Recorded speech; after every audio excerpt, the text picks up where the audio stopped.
আসসালামু আলাইকুম সবাইকে। তোমরা যারা এবছর বিজ্ঞান থেকে বিভাগ পরিবর্তন করে ঢাকা বিশ্ববিদ্যালয়ে সি ইউনিটে ভর্তি পরীক্ষা দিবে, তোমরা বারবার একটা প্রশ্ন করছো যে আমরা বিজ্ঞান থেকে যদি সি ইউনিটে ভর্তি পরীক্ষাটা দিই, সেখানে কি আমরা অর্থনীতি দাগাতে পারবো কিনা? ঠিক আছে। So দেখো আমাদের ডিউ সি ইউনিটে আমাদের কি কি থাকে? আমাদের থাকে হচ্ছে কি বাংলা, ইংলিশ, আইসিটি। এই তিনটা জিনিস কি বাধ্যতামূলক থাকে।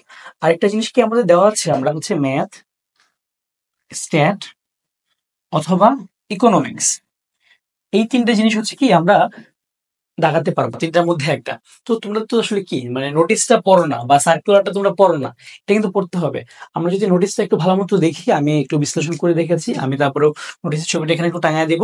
তোমাদের হচ্ছে মেইনলি যারা হচ্ছে সায়েন্স থেকে দিবা বা আর্টস থেকে দিবা, তোমরা যে কেউ ম্যাথ, স্ট্যাট, ইকোনমিক্স যে কোনো একটা লাগাতে পারো। তোমার এইচএসসি তে থাকুক বা না থাকুক, তুমি হচ্ছে ম্যাথ, স্ট্যাট বা ইকোনমিক্স দেখাতে পারবা।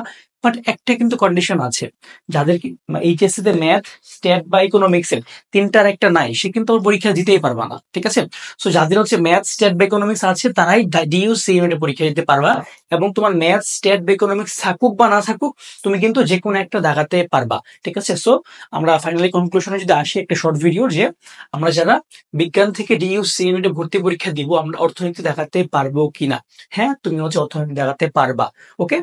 সো আশা করি সবাই এভাবে প্রস্তুতি নিচ্ছ। আর সি ইউনিটে বিস্তারিত ভিডিও আমাদের কিন্তু দেওয়া আছে, সেটা একটু দেখে নিতে পারো। ধন্যবাদ সবাইকে। আসসালামু আলাইকুম।